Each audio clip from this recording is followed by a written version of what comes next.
Suddenly, my boyfriend won't come inside and he won't tell me why. One day, Parker was visiting for dinner and suddenly just refused to come in, even though he'd been in my house a billion times. He stammered out an excuse that we should go eat at his place instead. At his apartment, he acted completely normal. But when I told him I needed to go back to mine so I could quickly grab my work clothes, he actually said he'd buy me new ones. He wasn't upset or anxious either. He just absolutely refused to go inside my house. The next day, he texted that he was outside, but when I stepped out, he'd parked 3 houses down. When I asked why he didn't pull into the driveway, he said he preferred to park on the street now. I started trying anything to get him to visit. I downloaded his favorite movie. I asked him to help me move furniture, but he just hired movers instead and refused to step inside. Once, it started raining hard while he waited outdoors, and he got completely soaked rather than step under the covered porch. I asked if something happened the last time he was there. He said no. I asked why he wouldn't come inside, and he said he just couldn't anymore. When I pressed for a reason, he said, "I'd rather not discuss it." His behavior was affecting everything. We couldn't hang out with my roommate Anna, we couldn't use my pool. He suggested I move in with him, and when I said my lease wasn't up for 8 months, he offered to pay the penalty to break it. He'd already put a deposit on a new apartment without telling me. I had to figure out what was going on. Anna said nothing unusual happened that last Tuesday he visited. Parker had waited in the living room like always. She'd been in her room most of the time. When she came back downstairs, he was sitting on the couch normally. Nothing seemed wrong until I got home and he immediately wanted to leave. She said he'd actually left his phone on the coffee table in his rush to get out and she'd had to run after him to give it back. I checked our security cameras from that night. Parker arrived at 6:15 and Anna let him in at 6:16. There was a gap in the footage from 6:18 to 6:27, 9 minutes of black screen. He was sitting on the couch before and after looking exactly the same, but his wine glass was on the opposite side of the coffee table and his jacket was folded differently. My neighbor mentioned seeing Parker's car parked outside for hours last week while I was at work. When I asked Parker about it, he said yes, he'd been there. The neighbor said Parker had walked around the entire house multiple times, taking photos with his phone and measuring the distance between windows. I started staying at his place every night. He'd drive me home in the mornings and wait in the car. His mother came to visit and asked to see my house. Parker told her I'd moved in with him permanently and my house had black mold. I'd never mentioned any mold, and when I corrected him, he gave me a look that stopped me cold. 3 weeks passed and nothing changed. Our relationship was perfect otherwise, but he'd started making bigger decisions. He'd called my landlord pretending to be me and tried to break my lease. He'd had my mail forwarded to his address. He was systematically removing any reason for me to go home. I threatened to break up with him if he didn't explain. He said he understood if I needed to do that, but he still couldn't tell me. He said, "I can't explain it in a way that would make sense to you." When I said to try anyway, he said, "You wouldn't believe me and it would make things worse for you." I asked if my house was dangerous. He said no. I asked if something bad would happen if he came inside. He said no. I asked if he was afraid. He said fear wasn't the right word. When I asked what the right word was, he thought for a long moment and said incompatible. Then Parker proposed, but said we'd have to sell my house first. When I said I wasn't selling, he withdrew the ring. He said he couldn't marry someone who lived there. I said I didn't live there anymore since I was always at his place. He said that wasn't enough. The house had to be sold to someone else. When I asked why, he said, because then it would be their problem. I demanded to know what happened during those 9 missing minutes of footage. He said nothing happened. I said something must have happened to make him act this way. He said, act what way? Like his behavior was completely normal. Then he said he'd been back to my house many times while I was at work. He'd been in the yard and on the porch and looked through all the windows. He'd spent hours studying it from every angle. He'd measured the exterior walls and compared them to the city's blueprints. There was an extra room that shouldn't exist. I asked why he kept coming back if he wouldn't go in. He said he was trying to understand something. When I asked what he said, why you can still live there. He said other people had lived there too and been fine, but that didn't mean it was actually fine. Later, I found a note in his handwriting that must have fallen from his pocket. It was a list of dates and times going back months before we'd met. Next to the last date was my address and a single word. Confirmed. I stared at the note in my hands and felt my stomach drop. The dates went back 2 years, long before Parker and I met at that coffee shop 6 months ago. My fingers shook as I traced over his handwriting, seeing my address there with confirmed written next to it. He'd known about my house before he even knew me. I thought back to how we'd met, how he'd struck up that conversation about my book, how natural it all seemed. Now I wondered if any of it was real, or if he'd planned the whole thing. My mind raced through every conversation we'd had, every moment that felt genuine, every time he said he loved me. How much of our relationship was built on this secret knowledge he'd been carrying? I folded the note and put it in my pocket, my decision already forming. I was done being passive about this whole situation. Parker might refuse to tell me what was going on, but that didn't mean I couldn't find out for myself. I'd been letting him control everything, letting him make decisions about my life while I just went along with it. Not anymore. That evening when Parker picked me up from work, I sat in his car and turned to face him directly. "You need to stop making decisions about my housing without my consent," I said firmly. He looked surprised, his hands tightening on the steering wheel. "I understand," he said after a moment, nodding slowly. But I could see it in his eyes, that careful calculation, that planning look he got. He was already thinking of ways around this boundary I was setting. We drove to his apartment in silence, and I watched him the whole time, studying his face for any sign of what he was really thinking. Late that night after Parker fell asleep, I opened my laptop in his living room and pulled up the security footage again. I went through frame by frame, writing down every single change I noticed after those 9 missing minutes. The wine glass had moved from the left side of the coffee table to the right. His jacket was folded differently, the sleeves tucked under instead of laid flat. And now I saw something I'd missed before. The throw pillow from the couch was on a completely different chair. Someone had been in that room during those 9 minutes, moving things around, and Parker had tried to put everything back, but hadn't gotten it quite right. I grabbed a notebook and started making a list of all the controlling things Parker had done recently. He'd called my landlord Catherine Durham pretending to be me. He'd forwarded my mail to his address without asking. He'd put deposits on apartments without telling me. He'd lied to his mother about black mold in my house. He'd hired movers instead of helping me himself. Seeing it all written out in black and white made my chest tight. This wasn't just strange behavior about my house. This was him systematically removing my independence piece by piece. By the end of that first day of really thinking about it, I'd made a decision. I needed to pursue 2 things at once. I needed to know what was wrong with my house, what that extra room was that shouldn't exist, and I needed to understand what Parker really knew about it, what his company did, why he had that list of addresses. The next morning while Parker was in the shower, I texted Anna from the bathroom with the fan running to cover the sound of my typing. "Can you help me reconstruct every minute of Parker's last normal visit?" I typed quickly. She responded immediately with YES in all caps, then started sending me timestamps from her phone. She'd heard him arrive at 6:14 because she remembered checking the time. She came downstairs at 6:25 to get water and he was on the couch. She went back up at 6:27 and stayed there until I got home at 6:45. Those timestamps lined up almost perfectly with the camera blackout from 6:18 to 6:27. While Parker made breakfast, I sat at his kitchen table with my notebook, writing down his exact words from our conversations. Incompatible was what he'd called himself and my house. Their problem was what he'd said about selling to someone else. Confirmed was on that note next to my address. The language felt clinical, like he was describing a medical condition, or a scientific observation rather than a house. It reminded me of how doctors talk about diseases, careful and specific and removed. After he left for work, I created a folder on my laptop called House Investigation and started organizing everything. Screenshots of the security footage showing the changes, the timestamps from Anna, photos my neighbor Bud Casey had sent to Parker measuring my windows, the note I'd found with the dates and addresses. Having it all organized in one place made me feel like I was taking back some control over this insane situation. I saved multiple copies to different cloud services just in case. Looking at all the evidence laid out, I made another decision. I wouldn't confront Parker yet while I gathered more information. If he knew I was investigating on my own, he might try harder to get me out of the house or hide whatever else he knew. I needed to be smart about this. Strategic. The way he'd been strategic about slowly taking over my life. That evening after dinner, I pulled up my laptop and started digging into the router settings. I'd never looked at the system logs before, but there they were. Pages and pages of connection records and power events. I scrolled back to that Tuesday and found exactly what I was looking for at 6:18 p.m.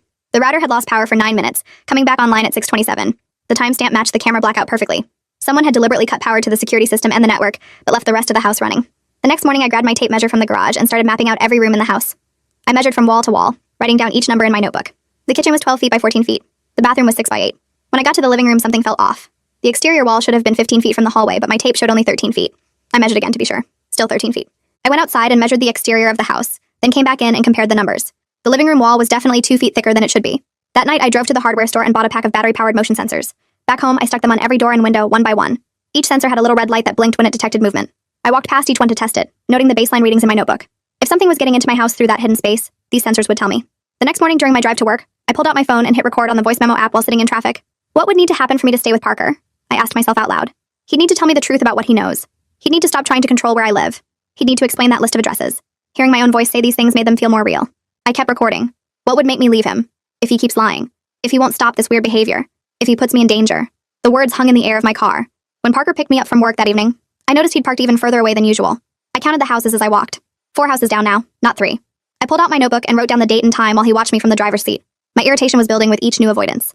He used to wait in my driveway like a normal boyfriend. Now he acted like my house had some kind of force field around it. That night after he dropped me off, I sat at my kitchen table with my laptop and made a decision. Parker wasn't going to tell me what was going on, so I'd find answers myself. I'd check public records, contact experts, do whatever it took to understand what was wrong with my house. The next morning, I went to the city website and started downloading everything I could find about my property. Building permits from 1952 when the house was built. Renovation permits from 1978 and 1994. Property tax records showing every owner since the beginning. The documents were old and some were hard to read, but they showed every approved change to the house over the years. A new roof in 1978. Kitchen renovation in 1994. Nothing about any hidden rooms or observation spaces. I spread the papers across my dining table and started comparing the official square footage to my measurements from yesterday. The permit said the house was 1,850 square feet, but when I added up all my room measurements, including closets and hallways, I only got 1,750 square feet. There were almost 100 square feet of space in this house that didn't match any room I could access. That missing space had to be behind that thick living room wall. I opened my email and typed a message to the city building department, keeping my tone professional and calm. I'm a tenant at this address, and I've noticed some discrepancies between the official square footage and the actual interior dimensions. Could there be unpermitted modifications to the property? I'd appreciate any information you can provide. I hit send and tried to focus on my work for the rest of the morning. By 2 o'clock that afternoon, I had a response in my inbox from someone named Alistair Shaw at the building department. He wrote that unpermitted work could definitely explain the square footage difference I'd found. He said these kinds of modifications happen more often than people realized, especially in older houses. He offered to schedule an official inspection if I could get my landlord's approval. He even included his direct phone number and said to call if I had questions. I saved his email and added his contact information to my phone. Having an actual city official confirm that something might be wrong with my house made me feel less crazy. Parker kept insisting everything was fine while refusing to go inside. Now I had proof that the house had hidden space that shouldn't exist. I started drafting an email to my landlord Catherine about the inspection but stopped myself. I needed more evidence first. I needed to be strategic about this, just like Parker had been strategic about taking over my life. I pulled up the property records again and started highlighting every modification, every permit, every change to the structure. The paper trail would help me make my case. That evening when Parker texted that he was outside, I looked out the window and saw his car parked. So far down the street I could barely see it. I grabbed my notebook and walked the distance, counting my steps. 112 steps from my front door to his car, 4 houses and 2 driveways away. I walked back inside and grabbed the blueprints I'd printed from the city website. I spread them out on my dining table next to photos I'd taken of every room in my house. With a yellow highlighter, I started marking every place where something didn't match up. The living room wall was definitely 3 feet further in than the blueprint showed. The hallway to the bedrooms was narrower too. I took screenshots of the blueprint next to my photos and started making a presentation on my laptop. Each slide showed the official dimensions versus what actually existed. The visual comparison made it impossible to ignore that something was seriously wrong with this house. My phone buzzed with a text from Anna. She'd been going through her photos from that Tuesday night and found some she took of her dinner. In the background of one shot, I could see the living room and Parker sitting on the couch. The angle of the couch was different from it was in the security footage from after the blackout.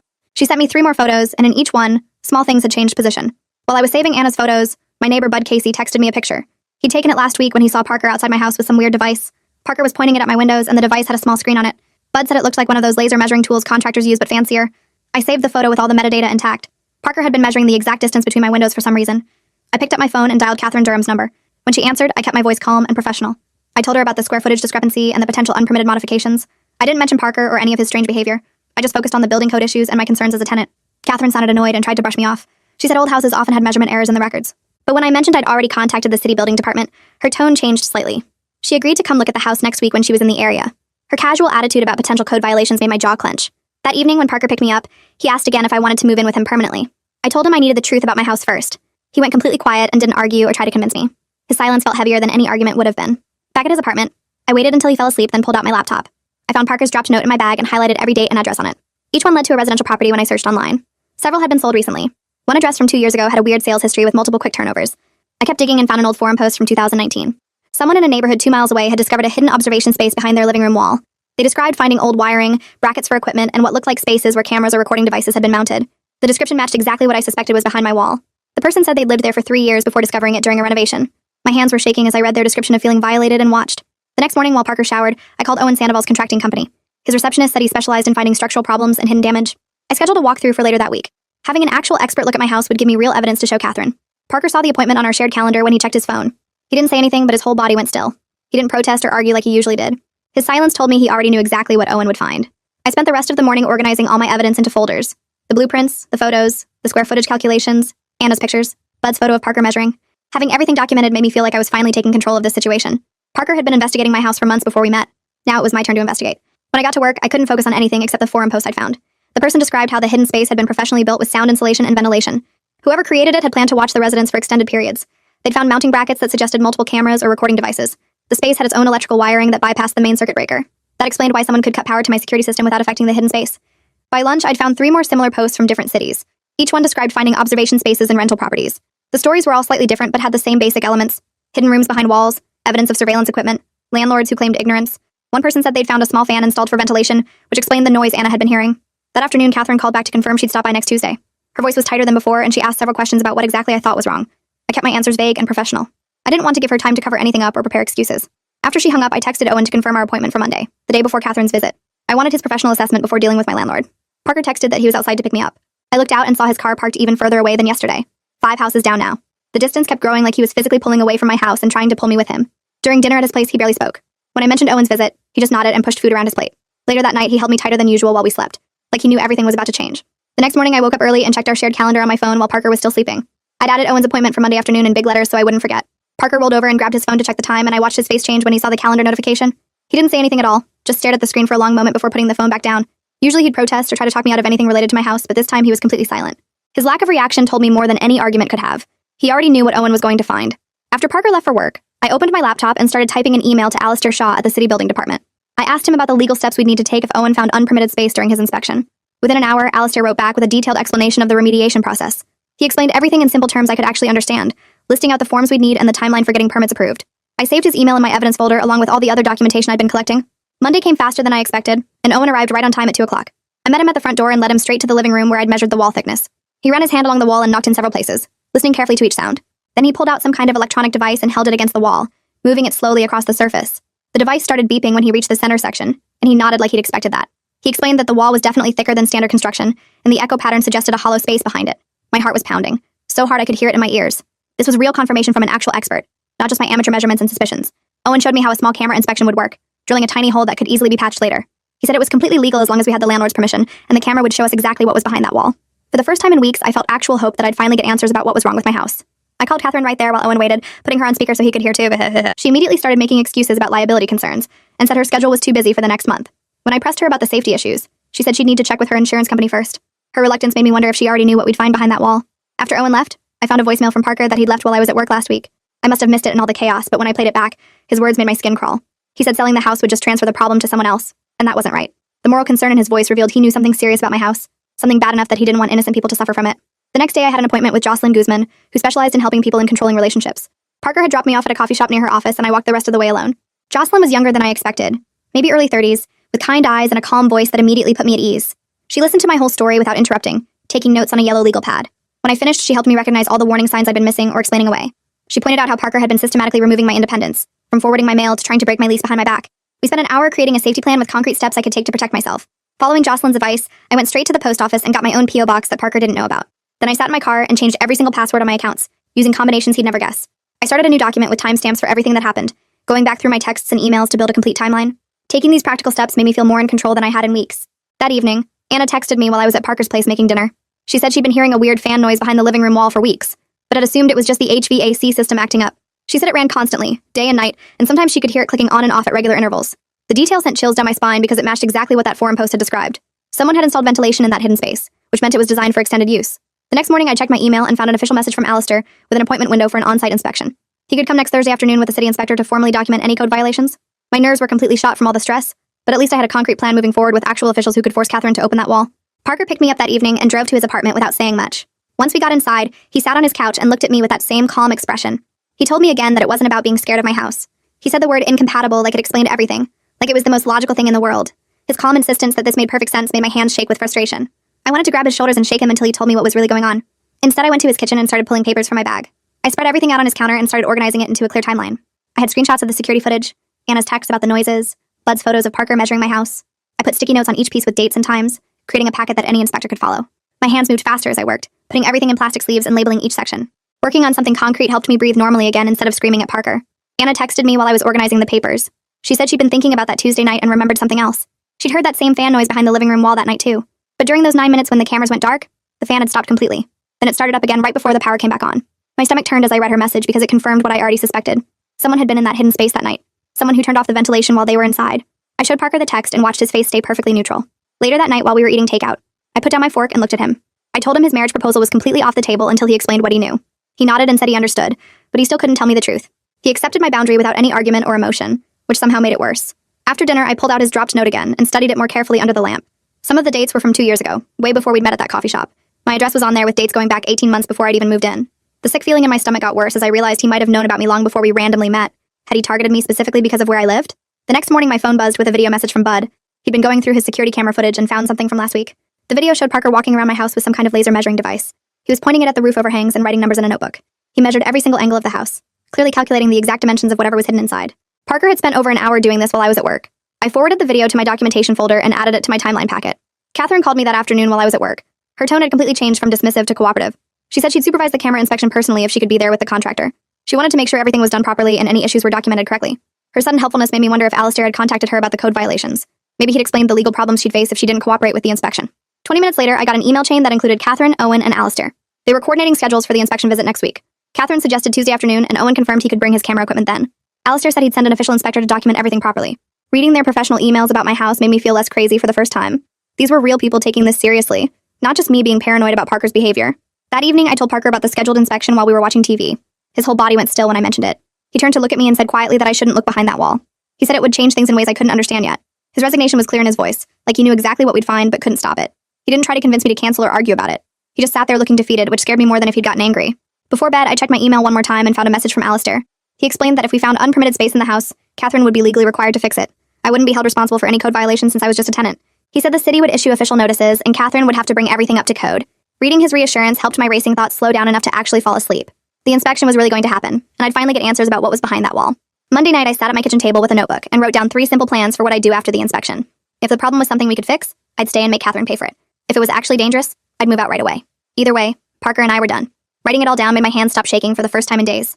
Tuesday afternoon came fast, and Owen showed up at 2 with a big plastic case full of equipment, while Catherine stood in the doorway looking nervous. He set up the snake camera thing and started feeding it through a tiny hole he drilled in the living room wall. Within 10 minutes, he found it. There was definitely empty space back there, about 3 feet deep and running the whole length of the wall. My stomach dropped, but I also felt relieved that I wasn't crazy. Owen kept moving the camera around, and the images on his little screen made me want to throw up. There were old electrical wires running everywhere, metal brackets mounted to the studs, and then he found the worst part. A big rectangular panel that looked exactly like a 2-way mirror, positioned right where it would face into my living room. I had to sit down because my legs went weak. Catherine started talking fast about how she had no idea this was here, and the previous owner must have done it without permits. She kept saying she'd never been told about any of this when she bought the place 5 years ago. Then she said we should open up the wall properly so we could see everything and she'd pay for it all. Her quick agreement made me think she was scared of getting sued. Alistair showed up an hour later with his clipboard and started taking photos of everything. He measured the wall thickness and checked his blueprints and wrote down a bunch of code violations. He gave Catherine an official notice that said she had 30 days to fix everything or face fines. For the first time since this whole thing started, I felt like someone with actual authority was on my side.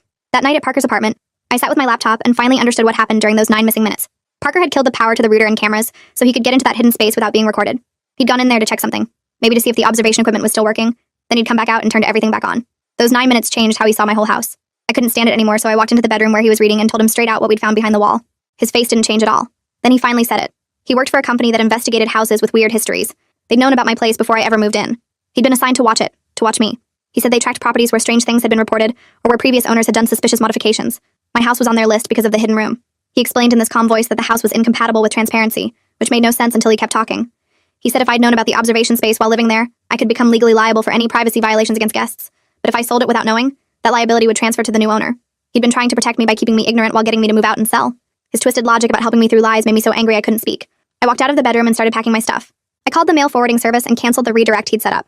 I removed him from my streaming accounts and changed all my passwords. I blocked his number on my phone. No big fight, no dramatic scene, just done. The relief I felt while driving away told me this was absolutely the right choice. The next morning I went to the police station and filed a report about the privacy violations and building code issues. The officer at the desk took it seriously and gave me an incident number for my records. She said a detective might contact me if they needed more information about the hidden room. 2 days later, Catherine called me back, sounding much more serious, and said she'd meet with Owen to discuss the remediation contract. I drove to the house and found Owen's truck already parked outside with Catherine's car behind it. They were standing in the living room looking at the open section of wall where Owen had cut a larger inspection hole. Catherine signed the paperwork right there on the kitchen counter and handed me a check for half the rent plus $800 for a hotel while they fixed everything. Owen said his crew could start Monday, and it would take about 2 weeks to remove all the old wiring and brackets and properly seal the wall. I went back to Parker's old apartment where I'd been staying since the breakup to pack my things, and found Anna already boxing up her stuff too. She said she couldn't stand being in that house knowing someone had been watching us through the wall. We spent the afternoon looking at apartments online and found a 2-bedroom place closer to downtown that was smaller but had good reviews and no weird history. The landlord could show it to us that evening, so we drove over together. The apartment was on the 3rd floor with lots of windows, and Anna immediately said it felt safer than the house. We filled out applications right there, and the landlord approved us within an hour since we had good credit and steady jobs. Catherine texted that she'd waive the lease break fee completely given the circumstances and would have our security deposits ready by Friday. 2 weeks went by while Owen's crew worked on the house. Alistair came back to inspect the finished work and walked through with his clipboard checking everything.